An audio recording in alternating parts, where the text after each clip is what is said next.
अरे मम्मी, अब इससे बुरा मेरे साथ और क्या होगा।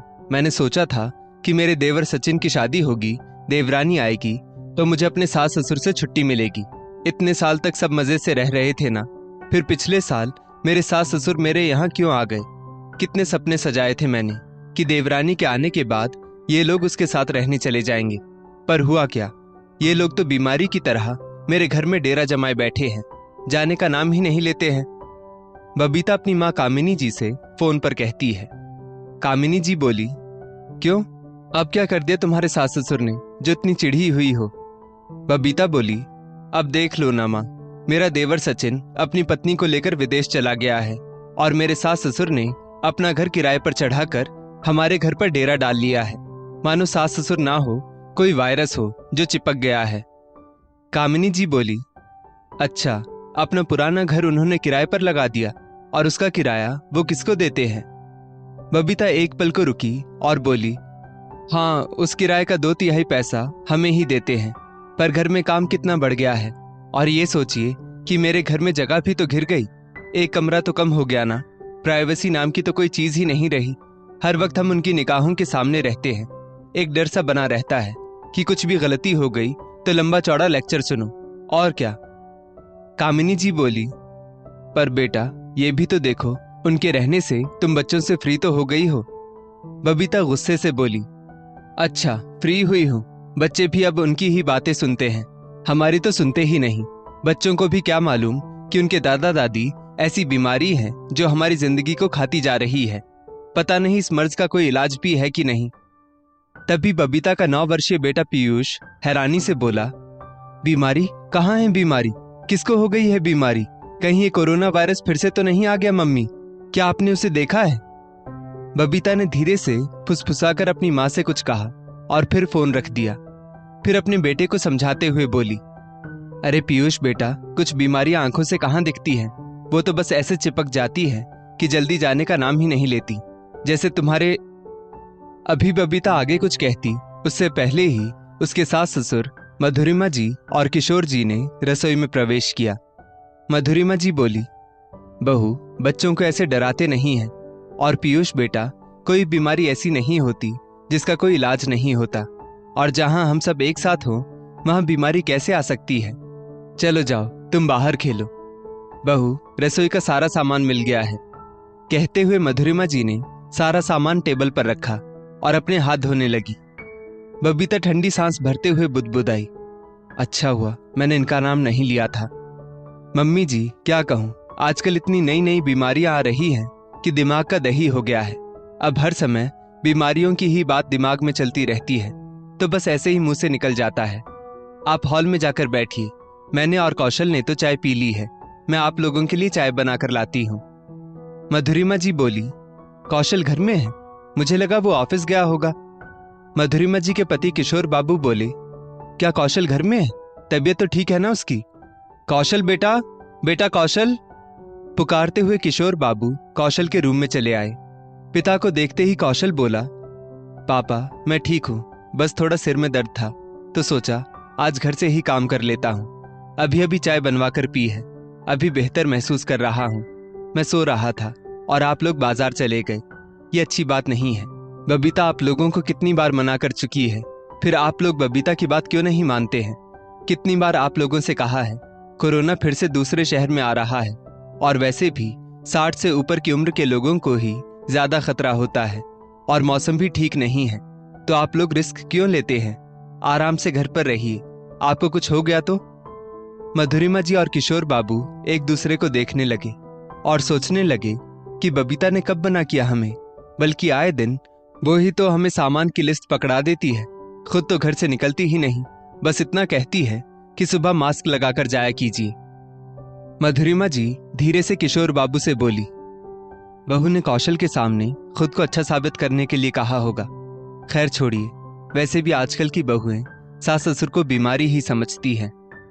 किशोर बाबू ने बात बदली और बोले, अरे बेटा, हमें कुछ नहीं होता, हमने शुद्ध चीजें खाई पी हैं, और हमें अगर कुछ हो भी गया तो क्या, सब काम जिम्मेदारियां हमने पूरी कर ली, अब आगे की जिम्मेदारी तुम्हें पूरी करनी है। कहते कहते वो मुस्कुरा दिए। कौशल बोला, कैसी बात करते हो पापा, माता पिता हर मर्ज की दवा होते हैं और मैं नहीं चाहता आप लोगों को कुछ हो जाए तो कल से आप दोनों बिल्कुल कहीं नहीं जाएंगे।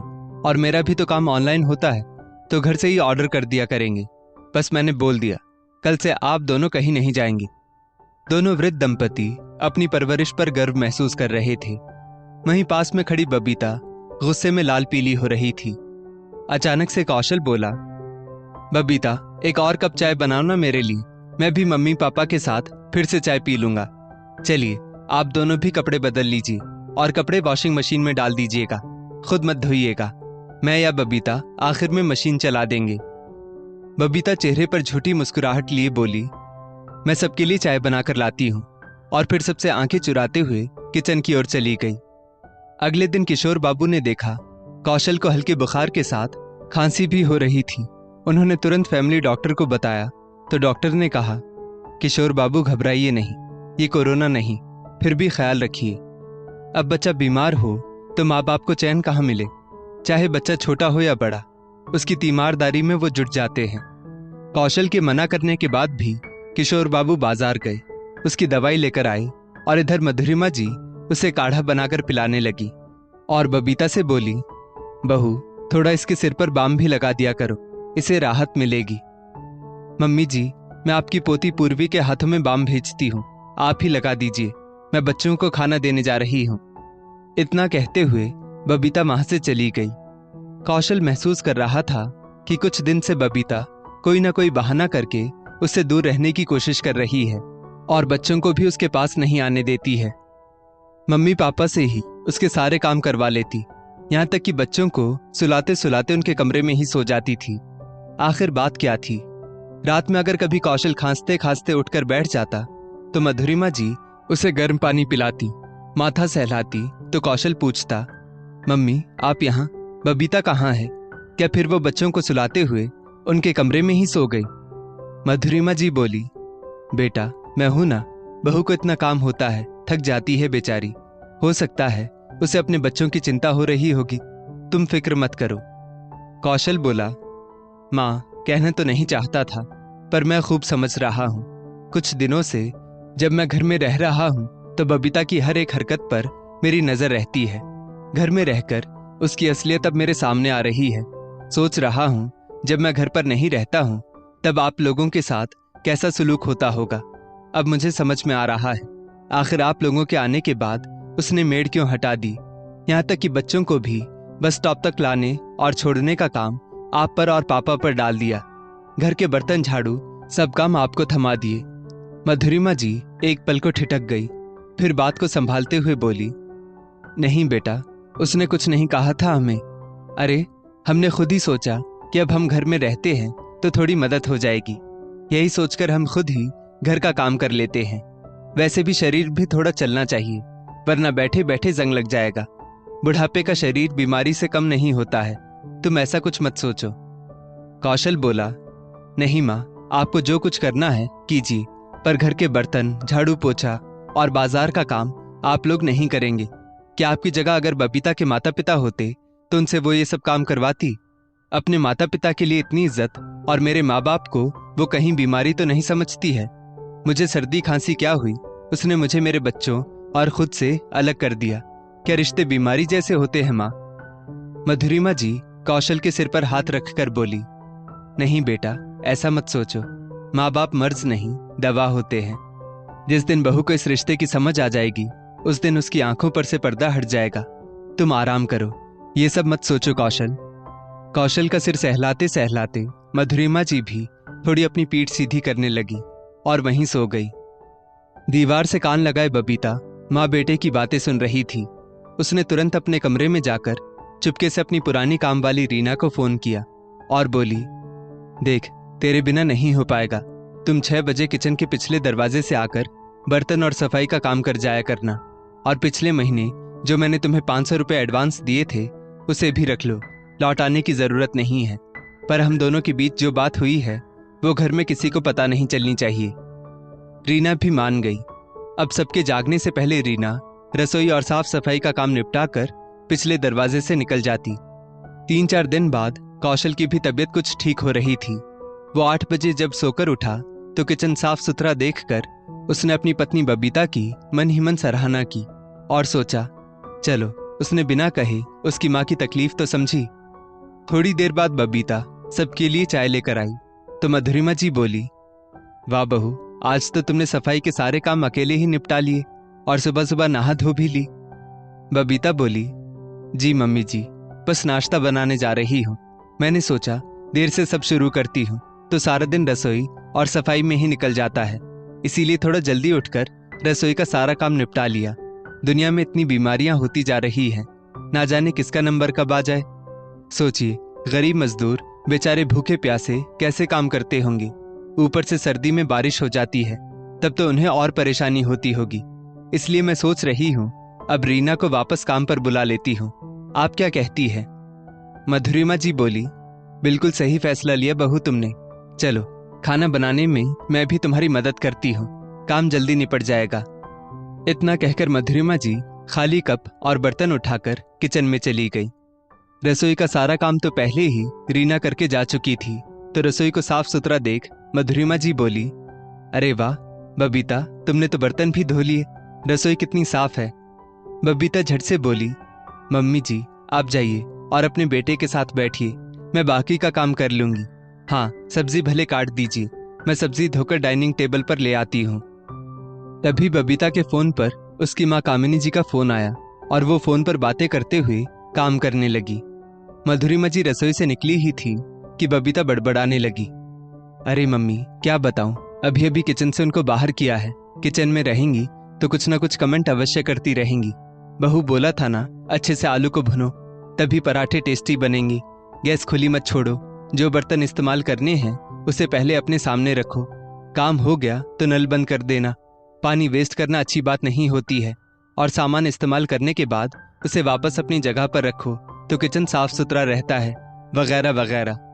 जी जल उठता है मेरा, अपने घर में भी मैं अपने तरीके से रह भी नहीं सकती। ये लोग वो बीमारी है जो जाकर भी नहीं जाते। जल्दी जल्दी काम कर लूं फिर सफाई कर दूंगी, क्योंकि इन वायरसों के रहते हुए मेरी जिंदगी तो ऐसे ही बर्बाद है। बबीता को पता नहीं चला, पर उसने ये सब कहना तभी शुरू कर दिया था जब मधुरिमा जी रसोई से पूरी तरह गई भी नहीं थी।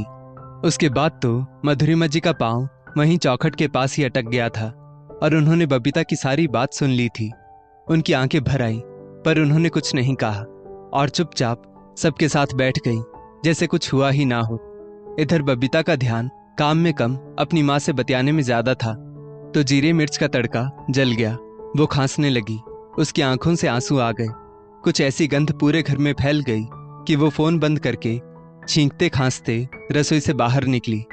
कौशल बोला, बबीता आखिर तुम रसोई में कर क्या रही थी? तुम्हारा ध्यान कहाँ था? अच्छा, तो तुम अपनी माँ से बातें कर रही थी। अरे गैस बंद की है कि नहीं? इतना कहकर कौशल ने पहले रसोई की सारी खिड़कियों को खोला, दरवाजे खोले, फिर पंखा ऑन किया ताकि वो गंध खत्म हो।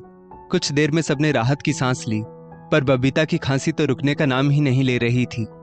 मधुरिमा जी ने उसे पानी देकर बिठाया और किचन संभाला। शायद यही तो चाहती थी बबीता, इसीलिए लगे हाथ खांसी और छींक का कुछ ज्यादा ही नाटक भी कर लिया था उसने। मधुरिमा जी रसोई में लग गई और सारा नाश्ता तैयार किया। यहाँ बबीता सबके साथ टेबल पर बैठ गई, वहीं उसे नाश्ता भी मिल गया। दोनों बच्चे खाने लगे और बोले, मम्मी देखो दादी ने कितना टेस्टी पराठा बनाया है, मैं एक और खाऊंगा। बबीता को भी ताजी धनिया और आंवले की चटनी के साथ गर्मा गर्म पराठे बहुत अच्छे लग रहे थे। फिर भी उसका दिल अंदर से कुढ़ रहा था। उसकी जबान से कुछ नहीं निकला, अपितु वो खांसने का बहाना करके वहां से चली गई।